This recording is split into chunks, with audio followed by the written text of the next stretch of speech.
ప్రసారానికి విచ్చేసినటువంటి డిఎస్పీ రఘుచందర్ గారికి నిజంగా మనస్ఫూర్తిగా కృతజ్ఞతలు తెలుపుకుంటూ ఈ రోజు ఆయన గురించి కూడా చాలా విషయాలు అడిగి తెలుసుకుందాం. ఎందుకంటే ఈ రోజు శాంతి భద్రతలు ఇంతగా కూడా చాలా అద్భుతంగా నడిపిస్తున్నారు అంటే ఒక రకంగా వారు కూడా ఒక కారణం.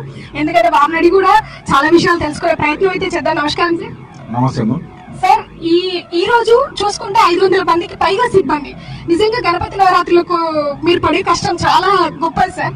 మీ మాటల్లో కూడా ఈ రోజు గణపతి నిమజ్జనం 2 రోజుల శోభయాత్ర గురించి. ఈ రోజు జరిగే గణపతి నిమజ్జనోత్సవానికి విచ్చేసిన మన జగిత్యాల ప్రజలందరికీ నా శుభాభినందనలు. ముఖ్యంగా మొదటి రోజు చాలా విజయవంతంగా చేసుకున్నాము. దీనికి ముఖ్య కారణం ఏంటంటే మా జిల్లా ఎస్పీ శ్రీ అశోక్ కుమార్ ఐపీఎస్ గారి ఆధ్వర్యంలో ఆయన ఇచ్చే టైం టు టైం సూచనల ప్రకారం మేమందరం దాదాపు 550 మంది పైగా పోలీస్ సిబ్బంది నిన్నటి నుంచి ఈ గణేష్ నిమజ్జనం ఈరోజు 17 తారీఖు రేపు అయిపోయేంత వరకు కూడా మేమందరము ఈ బందోబస్తు డ్యూటీలో పాల్గొంటున్నాం. ప్రజలకు ఎక్కడ కూడా అసౌకర్యం కలగకుండా ట్రాఫిక్ డైవర్షన్ కానీ, తర్వాత భద్రత కానీ, ముఖ్యంగా మహిళలకు, తర్వాత చిన్నపిల్లలకు, తర్వాత ఇమర్షన్ పాయింట్ లో ఎలాంటి ప్రమాదాలు జరగకుండా, కరెంట్ షాక్ కొట్టకుండా, నీళ్ళలో పడి చేయకుండా అన్ని జాగ్రత్తలు తీసుకున్నాము. దానికి ముఖ్యంగా ఏంటంటే అన్ని శాఖల వారి నుంచి మాకు సహకారం ఉంది. కలెక్టర్ గారు, ఆర్డీఓ గారు, తర్వాత మున్సిపల్ చైర్పర్సన్, మున్సిపల్ చైర్మన్, తర్వాత అందరూ మన ఈ ఉత్సవ కమిటీ సభ్యులు, ప్రజలు, పట్టణ ప్రముఖులు, ప్రజాప్రతినిధులు అందరికీ మాకు ఇంత సపోర్ట్ ఇచ్చి ఇంత మంచి కార్యక్రమాన్ని మేము వీళ్ళకు సేవ చేసే అవకాశం కల్పించినందుకు జగిత్యాల పట్టణ ప్రజలందరికీ ధన్యవాదాలు. సార్, మీరు మిగతా చోట్లలో కూడా చూస్తుంటారు, వర్క్ చేస్తున్నారు చాలా వరకు బందోబస్తుల విషయంలో. చాలా వరకు మీరు తీసుకున్నట్టు జగిత్యాలలో ఈసారి మహిళలు కూడా చాలా ఎక్కువ శాతంగా బయటకు వస్తున్నారు. మీరు తీసుకున్నటువంటి చర్యలు అంటే ఎన్ని రోజుల నుంచి ప్రాసెస్ నడుస్తుంది సార్? అంటే దాన్ని ముందస్తుగా ఏదైనా ప్రణాళిక చేసుకున్నారా? ముందస్తు ప్రణాళిక ఉన్నది.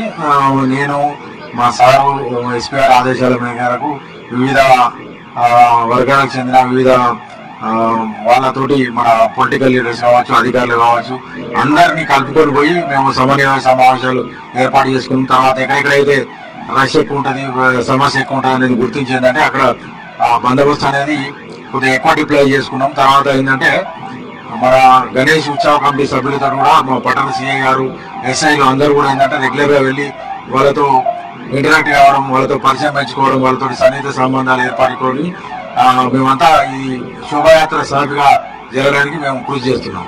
చాలా మంది యువత, మహిళలు, చిన్నపిల్లలు కూడా రోడ్ల మీదకి వచ్చి ఈ రోజు నిమజ్జన శోభాయాత్రలో పాల్గొంటున్నారు.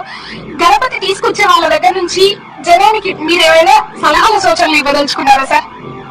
నిన్నటి రోజు చాలా బ్రహ్మాండంగా జరిగింది. చాలా మంది మహిళలు, తర్వాత యువతి యువకులు, పిల్లలు, చిన్నపిల్లలు కూడా ఏంటంటే ఆనందోత్సవాల మధ్యలో చాలా వేడుకగా జరుపుకున్నారు. అందరికీ ఏంటంటే వాళ్ళు ఇక్కడ శోభాయాత్రకు పాల్గొనడానికి వచ్చిన వాళ్ళు కానీ, తర్వాత చూడడానికి వచ్చిన వాళ్ళు కానీ, పిల్లలతో వచ్చిన వాళ్ళు కానీ, మోటార్ సైకిల్ మీద వచ్చిన వాళ్ళు కానీ, జనరల్ గా వాళ్ళ వ్యక్తిగత భద్రత ఎలాంటి ప్రమాదాలకు కానీ ఎలాంటి దానికి గురి కాకుండా వాళ్ళ జాగ్రత్తలు తీసుకొని మేము ఎక్కడైతే పోలీసు వారు ఉన్నారో అక్కడ వాళ్ళు ఇచ్చే తగు సూచనలు పాటించి ఈ శోభాయాత్రను ప్రశాంతంగా నిర్వహించుకోవాలని కోరుతున్నాం.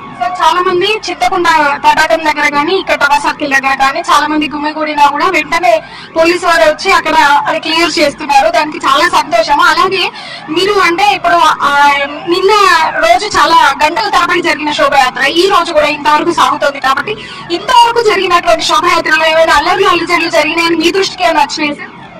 శోభయాత్రలు ఇప్పటి వరకు అంతా ప్రశాంతంగా ఉంది. ఎలాంటి అట్లా కూడా జరగలేదు. ఇది ఇట్లనే కంటిన్యూ అవుతుంది. అందరం కూడా ఎలా మేము అప్రమత్తంగా ఉన్నాం. జగిత్యాల సిటీ కేబుల్ యాజమాన్యానికి మీకు ఉన్నటువంటి సంబంధ బాంధవ్యాలు ఏమైనా మాతో షేర్ చేసుకుంటారంటే ఈ ఛానల్ కి మీరు ఏమైనా చెప్పాలనుకుంటే కూడా మీ సూచనలు తీసుకోవడానికి మేము సిద్ధంగా ఉన్నాం. సిటీ కేబుల్ యాజమాన్యం వరకు జగిత్యాల జిల్లా పట్టణానికి చాలా ఇట్లాంటి మంచి కార్యక్రమాలు చేయడం ద్వారా చాలా సేవ అందిస్తుంది. అందులో మమ్మల్ని కూడా కలిసి మాతో ఇంటర్వ్యూ చేసినందుకు వాళ్ళకు ప్రత్యేక ధన్యవాదాలు తెలుపుకుంటున్నాం. Thank you sir, thank you so much. మీరు ఎప్పటికీ ఇలాగే జగిత్యాల ప్రజల్ని కాపాడుతూ ఉంటారని, మీ రక్షణ మాకు ఎప్పుడూ అవసరం. జగిత్యాల సిటీ కేబుల్ కి కూడా మీ యొక్క ఖచ్చితంగా మీ నుంచి మాకు సపోర్ట్ కూడా అంతే అవసరం. Thank you so much sir. Thank you sir.